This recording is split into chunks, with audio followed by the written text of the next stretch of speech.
आज का जो हमारा टॉपिक है वो है दूसरा नया, सैलरी और कमीशन का। सबसे पहले हम जानेंगे सैलरी और कमीशन होता क्या है। ठीक है, तो सैलरी और कमीशन होता क्या है, तो आप लोग तो बोलोगे नहीं, मेरे को ही बोलना पड़ेगा। देखो, सैलरी तो वो होती है जो पार्टनर्स को दी जाती है, जो उनको उनकी तनख्वाह दे रहे हैं हम लोग, वो तो हो गई उनकी सैलरी, है ना। सैलरी क्या हुई, जो उनको उनकी कमीशन मिलेगी, रेम्यूनरेशन दी जाएगी, वो तो हो गई उनकी सैलरी। अब बात आती है मेन है कमीशन की। कमीशन क्या होता है, कमीशन क्या होता है, कौन बताएगा? कोई है बताने लायक जो बता सके इसका आंसर?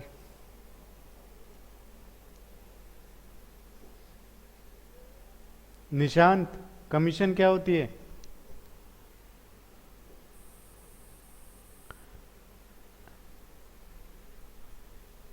निशांत, कनिका, सर। हाँ, क्या होती है कमीशन सर सर? जैसे हाँ काम बोलो बोलो। करेंगे, जी।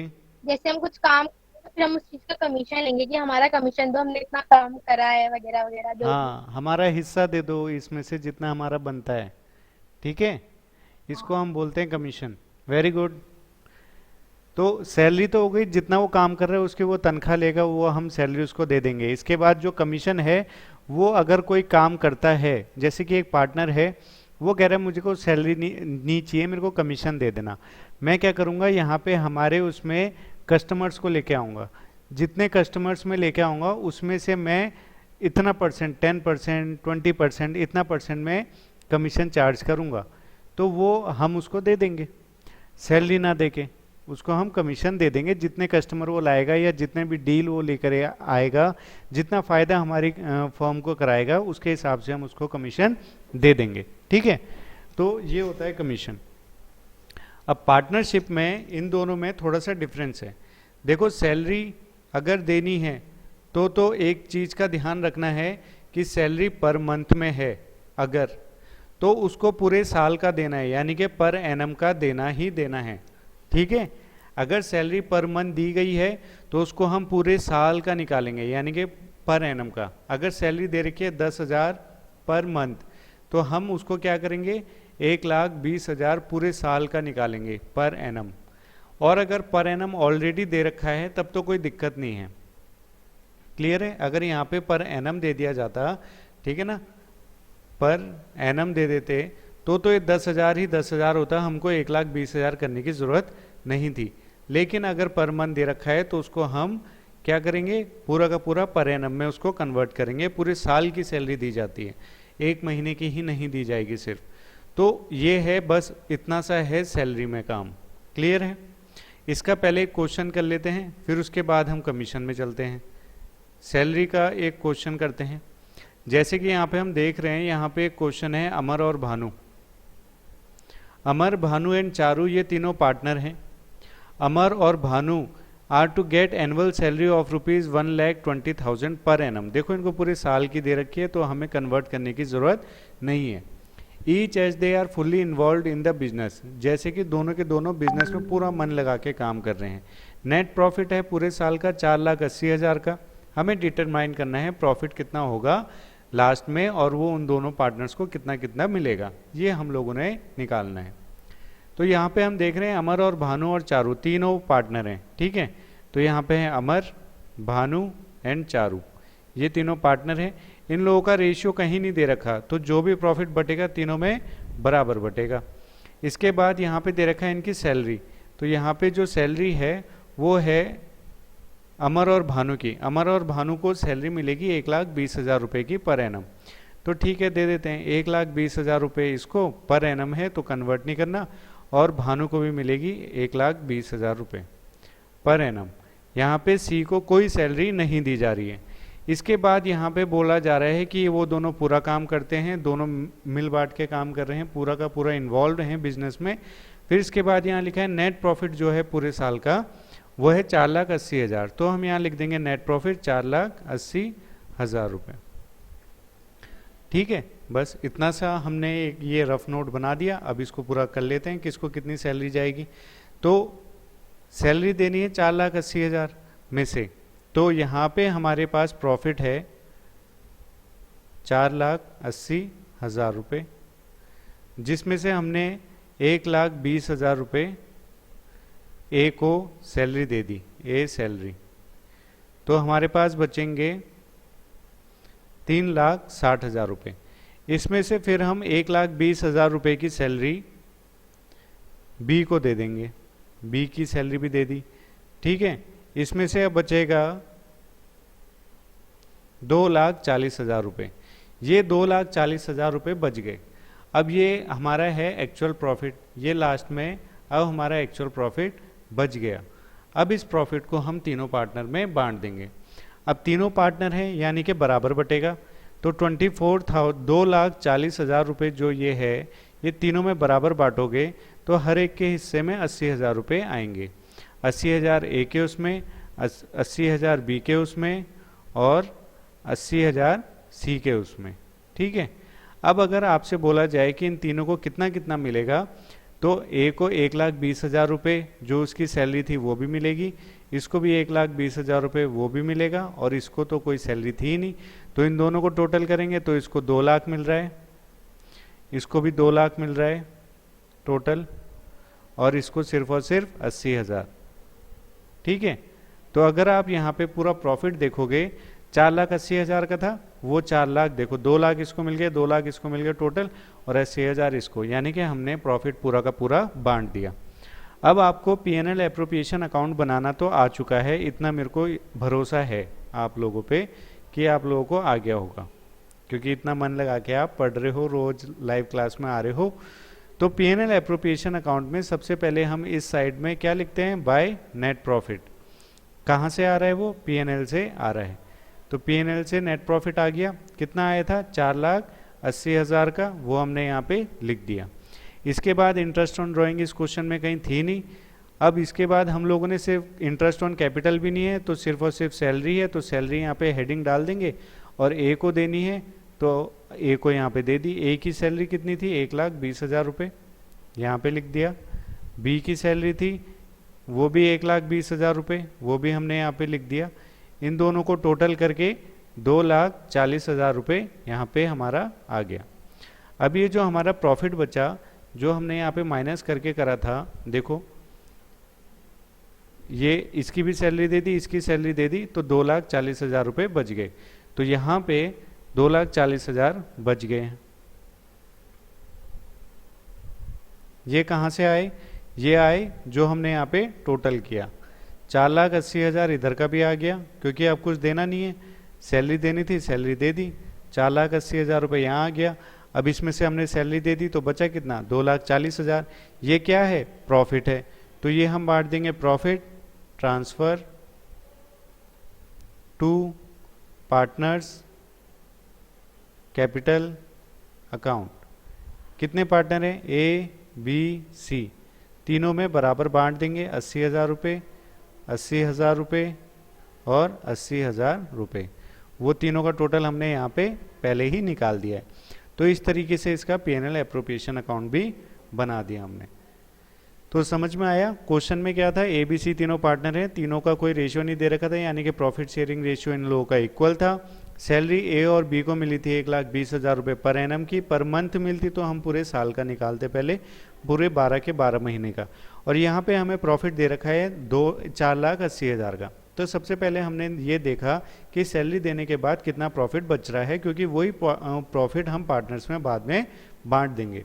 तो 4,80,000 में से 1,20,000 की ए को सैलरी दे दी, उसमें से फिर हमारे पास बचे 3,60,000, उसमें से बी की सैलरी दे दी, उसमें से हमारे पास बचे 2,40,000। ये प्रॉफिट जब हमारे पास बच गया, ये हमने तीनों में बांट दिया, 80,000 इसको, 80,000 इसको और 80,000 इसको। इसके बाद हमसे पूछा जाएगा कि ए को कितना मिला है टोटल पैसा ये बता दो। तो 80,000 रुपये का इसको प्रॉफिट मिला, 1,20,000 की इसको सैलरी मिली, टोटल इसको 2 लाख रुपए मिल गए। वहीं बी के साथ भी यही किस्सा था, 80,000 का प्रॉफिट मिला, 1,20,000 रुपये सैलरी मिली, 2 लाख इसको भी मिल गए। और सी बेचारा, उसको कोई सैलरी तो थी नहीं, उसको सिर्फ और सिर्फ प्रॉफिट दिया गया 80,000 का, और उसकी टोटल जो उसको पैसा मिला वो 80,000 का मिला। इसके बाद हमसे बोला गया था पीएनएल एप्रोप्रिएशन अकाउंट इसका बनाओ। तो हमने पीएनएल एप्रोप्रिएशन अकाउंट बनाया, जिसमें हम लोग देखते ही हैं कि नेट प्रॉफिट इस साइड आता है 4,80,000 का, वो हमने यहीं पे लिख दिया। इसके अलावा और कुछ यहाँ पे नहीं दे रखा था क्वेश्चन में, तो यहाँ पे और कोई चीज़ नहीं आएगी क्रेडिट साइड में। अब डेबिट साइड में हम चलते हैं, तो डेबिट साइड में एक ही चीज़ है देने लायक, जो है सैलरी क्वेश्चन के हिसाब से। तो हमने सैलरी यहाँ पे लिख दी, और सैलरी यहाँ पे है 2,40,000। कैसे आई? ए की सैलरी थी 1,20,000 और बी की सैलरी थी 1,20,000, दोनों को टोटल किया तो सैलरी यहाँ पे 2,40,000 रुपये की आ गई। फिर हमने प्रॉफिट, अब फिर यहाँ पे 2,40,000 आ गया, यहाँ पे 4,80,000 है।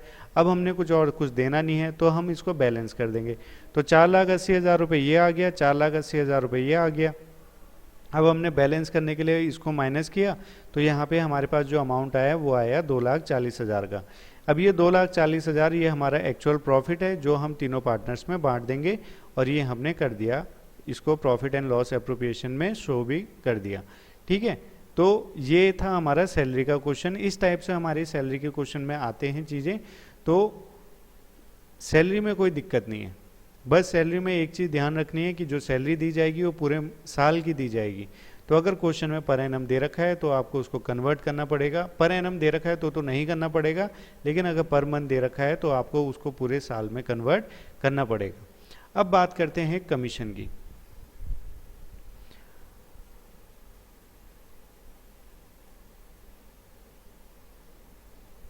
कमीशन में दो चीजें आती हैं, एक आती है बिफोर और एक आती है आफ्टर। ठीक है, बिफोर कमीशन और आफ्टर कमीशन, इन दोनों चीजों के ऊपर कमीशन देखा जाता है। तो सबसे पहले जब भी आपको कमीशन का कोई भी क्वेश्चन दिखाई दे, तो सबसे पहले आपको ये देखना है कि वो बिफोर कमीशन है या आफ्टर कमीशन है। अगर बिफोर कमीशन है तो कोई दिक्कत नहीं है, लेकिन आफ्टर कमीशन है तो थोड़ी सी दिक्कत हो सकती है, जो ध्यान नहीं देंगे उनको। तो हम इसका एक सिंपल सा फॉर्मूला है, जितना भी प्रॉफिट है, प्रॉफिट कमीशन हमेशा प्रॉफिट से ही दी जाती है, तो प्रॉफिट रेट अपॉन 100, जितना भी है उसमें से उतना दे दिया। और आफ्टर का फॉर्मूला है profit into rate upon 100 plus R. ठीक है, जितना रेट है उतना रेट नीचे भी जुड़ जाएगा। अगर यहाँ पे 10% है तो नीचे भी 10% जुड़ेगा, तो नीचे 110 हो जाएगा। अगर ऊपर रेट 20% है तो नीचे भी 20% जुड़ जाएगा। इस तरीके से ये क्वेश्चन आगे को बढ़ेगा। तो जब भी कमीशन का आपको क्वेश्चन दिया जाएगा, आप लोगों को बस दो चीज़ों का ध्यान देना है कि ये जो कमीशन है बिफोर कमीशन है या फिर आफ्टर कमीशन है। ठीक है, अगर ये दो चीज़ें आपको पता चल गई कि पहले दी है कमीशन या बाद में दी है, तो आपका क्वेश्चन थोड़ा इजी हो जाएगा। अगर बिफोर है तो सिंपल है, ये तो सिंपल ही लगा दोगे आप, प्रॉफिट इंटू रेट अपॉन 100, जितना कमीशन का रेट दे रखा है उतना रेट हम यहाँ पे लिख देंगे और उसको निकाल देंगे, सिंपल। लेकिन अगर प्रॉफिट आफ्टर का दे रखा है तो उसमें ये चेंजेस आ जाएगा थोड़ा सा, 100 प्लस आर का। ठीक है, अब हम एक क्वेश्चन करके देखते हैं कमीशन का कि किस तरह से है। ABC are partners sharing profit and losses in the ratio of 2:1। तीनों पार्टनर हैं, इस रेशियो में वो लोग अपना प्रॉफिट शेयरिंग रेशियो उनका ये है। A is entitle to a commission of 10%, 10% का है, उसको कमीशन देना है ऑन द नेट प्रॉफिट। किस में से? नेट प्रॉफिट में से। तो net profit for the year is 1,10,000, तो उसमें से 1,10,000 रुपये का है। तो हमें डिटरमाइन करना है कमीशन का अमाउंट क्या होगा ए को। ठीक है, इसमें सीधे सीधे सिंपल सा एक क्वेश्चन है जिसमें हमें ए को कमीशन सीधे देना है और कुछ नहीं बताना। तो हमें पता है प्रॉफिट जो है वो हमें दे रखा है 1,10,000 रुपये का। ठीक है, और जो कमीशन देनी है वो है 10% की। तो ए को कमीशन दे देते हैं। ए को कितनी देनी है? 1,10,000 में से 10% इनको दे देंगे, यानी कि 11,000 रुपये। कि कमीशन ए को दी जाएगी। बस इतना सा इसमें करना है, ठीक है। इसमें ना बिफोर था ना आफ्टर था, ये बहुत ही सिंपल क्वेश्चन है। अगर बिफोर या आफ्टर आता है, अगर बिफोर या आफ्टर आता है तो मान लेते हैं फॉर एग्जाम्पल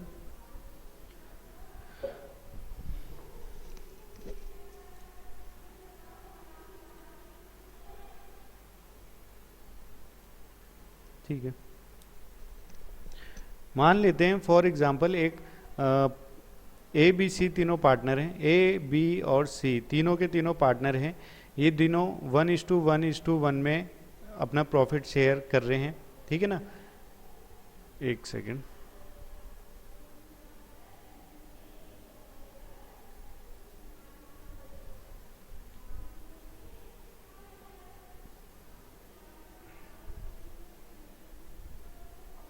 कमीशन दी जाएगी ए को 10% की और बी को भी 10% की। यहाँ पे प्रॉफिट आपको दे रखा है, प्रॉफिट बिफोर चार्जिंग कमीशन।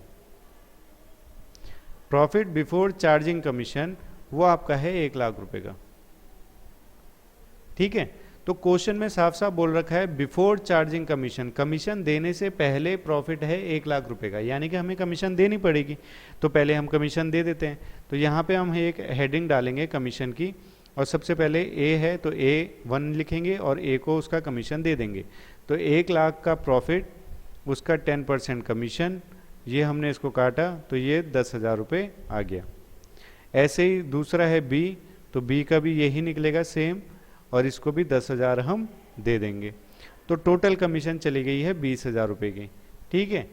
और 1 लाख रुपए में से आप 20,000 माइनस कर दोगे तो कोई बच्चा भी बता देगा 80,000 रुपये बच गए हैं, ठीक है। अब ये तीनों पार्टनर में बराबर प्रॉफिट, जो भी इनका रेशियो है उस हिसाब से हम ये 80,000 रुपये का प्रॉफिट बांट देंगे। क्लियर है इतना। अगर यहाँ पे आफ्टर दे देंगे, आफ्टर, अगर यहाँ पे आफ्टर दे दिया गया है तो यानी कि प्रॉफिट आफ्टर चार्जिंग कमीशन, फिर तो आपको कोई कमीशन चार्ज करना ही नहीं है, क्योंकि ये तो प्रॉफिट चार्ज करने के बाद है, ठीक है ना। ये प्रॉफिट चार्ज करने के बाद है, तो अब आपको करने की ज़रूरत नहीं है। लेकिन अगर क्वेश्चन में बोल दिया जाएगा कि भैया आपको P&L एप्रोप्रिएशन में शो भी करना है कि ये कमीशन कितना था, तब आप क्या करोगे, तब आप क्या करोगे, क्योंकि P&L एप्रोप्रिएशन में तो ये जो नेट प्रॉफिट आपको दे दिया है ये net profit after charging commission है, ठीक है ना। ये 1 लाख रुपए जो आया है, अगर ये आफ्टर चार्जिंग कमीशन है तो हमने तो 1 लाख रुपए का प्रॉफिट दे दिया है ऑलरेडी। अब हम क्या करेंगे, तो हम ऐसे में क्या करते हैं कि उन जिनको हमने कमीशन दे दिया है उनसे कमीशन वापस लेंगे। तो यहाँ लिखेंगे बाय ए और बाय बी, इसको कितने कमीशन दिया था 10,000 का, तो 10,000 इधर आ गया, और बी को भी 10,000 दिया था तो बी को भी 10,000 इधर हमने मांग लिया। अब ये क्रेडिट साइड में क्यों आया, डेबिट साइड क्यों नहीं आया, ये P&L हमारा एप्रोप्रिएशन अकाउंट है। यहाँ पे नेट प्रॉफिट 1 लाख था आफ्टर चार्जिंग कमीशन, ठीक है ना। बिफोर वाला हमने देख लिया, लेकिन आफ्टर चार्जिंग कमीशन में हम 10% का कमीशन क्यों दें, क्योंकि ये प्रॉफिट तो आफ्टर चार्जिंग कमीशन है हमने, यानी कि इसमें से कमीशन दे दिया होगा, तो 1 लाख रुपए है, तो अब हम कैसे दें दोबारा। अगर क्वेश्चन में P&L एप्रोप्रिएशन नहीं बनाना है तब तो कोई दिक्कत ही नहीं है, लेकिन अगर P&L एप्रोप्रिएशन बनाना है तो आपको उसमें तो कमीशन दिखानी पड़ती है, तो आपको दिखानी पड़ेगी। तो यहाँ पे नेट प्रॉफिट आ गया 1 लाख का, ये है आपका आफ्टर चार्जिंग कमीशन। तो हम क्या करेंगे, उनसे पैसा लेंगे, भाई जो हमने आपको 10,000 रुपये दे दिए हैं कमीशन के, वो पहले अभी वापस दो, हमने P&L एप्रोप्रिएशन नहीं बनाया, पहले हम वो बना लेंगे, उसके बाद आपको दे देंगे। तो ए और बी क्या करेंगे, 10,000 रुपये वापस फर्म को दे देंगे। तो इसीलिए, और ये चीज़ प्रॉफिट की साइड, यहाँ पे जो फर्म को प्रॉफिट होता है वो इस साइड में आता है। तो ए और बी ने क्या किया, ए और बी ने 10,000 रुपये वापस कर दिए। अब जब उन्होंने वापस कर दिए तो फर्म के पास 10,000 रुपये आ गए, फ़ायदा हो गया, तो इसीलिए इस साइड 10,000 रुपये आ गए हैं, ठीक है। अब टोटल फर्म के पास फ़ायदा कितना हुआ, 1,20,000 रुपये का, ठीक है ना। अब उसमें से सबसे पहले वो क्या दे देंगे, कमीशन दे देंगे। अब दे दो कमीशन, ए को भी बी को भी, ए को देनी है 10,000 रुपये और बी को भी देना है 10,000 रुपये, टोटल हो गए 20,000 रुपये, ठीक है। ये दे दिया। अब इसके बाद जो 80,000 रुपये का ये कितना बच रहा है, अब 1,20,000 है, 20,000 दे दिया, 1 लाख का डिफरेंस आ गया, तो ये 1 लाख रुपये यहाँ पे हम बांट देंगे पार्टनर्स में, ए, बी और सी, इन तीनों में वो प्रॉफिट ट्रांसफ़र कर दिया जाएगा। ठीक है, तो ये था एक बेसिक छोटा सा ओवरव्यू आपका कमीशन और सैलरी से रिलेटेड। ठीक है, अब कल से हम ये सैलरी और कमीशन दोनों के साथ में क्वेश्चन करेंगे, तो अगर अभी किसी को इतने में कोई दिक्कत है तो वो पूछ सकता है। किसी को कोई दिक्कत है तो पूछ सकता है। सर हमने उनसे वापस क्यों लिए, कमीशन में देनी थी तो। हाँ, क्योंकि हमें ना वो शो करना है। अगर आपसे बोल दिया जाएगा कि आप पीएनएल एप्रोप्रिएशन बनाओ, उसमें शो करो अपना कमीशन को, तो इसलिए हम पहले उनसे वापस लेंगे और फिर उनको दे देंगे छुट्टी। लेकिन अगर हम उनसे वापस नहीं लेंगे तो दिक्कत हो जाएगी। अब दिक्कत क्या होगी, ये देखो, अगर मैं इनसे वापस नहीं लेता हूँ तो यहाँ पे कमीशन आएगी नहीं। अब जब कमीशन आएगी नहीं तो यहाँ पे प्रॉफिट भी उतना आएगा नहीं। तो प्रॉफिट कितना आया, यहाँ पे प्रॉफिट सिर्फ 1 लाख रुपए का आएगा, यहाँ पे भी 1 लाख रुपए का आएगा। ठीक है, और अब आप क्वेश्चन में आपने बोल दिया कि कमीशन आपने दिखानी भी है, तो आप यहाँ पे कमीशन 10-10 हज़ार की दिखा भी दोगे, और फिर यहाँ कमीशन आ जाएगी 20,000 रुपये की, और यहाँ पे डिफरेंस आ जाएगा 80,000 रुपये का। ठीक है, और ये आप तीनों में बांट दोगे, जबकि ऐसा तो था नहीं, क्योंकि इसमें से तो हमने ऑलरेडी कमीशन दे चुके हैं। तो अब हमने क्या किया, ए और बी से कमीशन वापस मंगाई 10-10 हज़ार रुपये। ठीक है, ताकि हम उसे प्रॉपर दिखा सकें, क्योंकि फर्म को तो नेट प्रॉफिट कितना हुआ था, टोटल 1,20,000 हुआ होगा, तभी तो उसने 10-10 हज़ार रुपये उन दोनों पार्टनर्स को दिए और उसके बाद ये प्रॉफिट बचा। ठीक है, तो ये नेट प्रॉफिट है आफ्टर चार्जिंग कमीशन। अगर बिफोर चार्जिंग कमीशन होता तो ये जितना अभी किया है ये बिल्कुल सही है, लेकिन आफ्टर चार्जिंग कमीशन है तो इसमें जो हमने कमीशन दे दी है वो वापस लेके आए। वो इसलिए लेके आए, अगर क्वेश्चन में लिखा होगा कि कमीशन को शो करो, यहाँ दिखाना है कमीशन, तब आपको उनसे वापस लेना पड़ेगा, फिर आप उसको भले ही दे दो। अगर क्वेश्चन में नहीं लिखा है तो आप डायरेक्ट जैसे जितना अभी कर रखा है 1 लाख और ये 20,000, ये डायरेक्ट आप कर सकते हो, कोई दिक्कत नहीं है। आप कमीशन मत दो, तब ये 1 लाख है ना आफ्टर चार्जिंग कमीशन, तो सीधे 1 लाख लिखो और इनको प्रॉफिट बांट दो, क्योंकि कमीशन तो ऑलरेडी दे चुके हैं। लेकिन अगर आपको बोला गया है कमीशन शो करनी है, तब आपको यहाँ पे पहले कमीशन लेनी पड़ेगी, फिर उनको दोबारा वापस दे देना, कोई दिक्कत नहीं है। इसलिए हमने ये किया।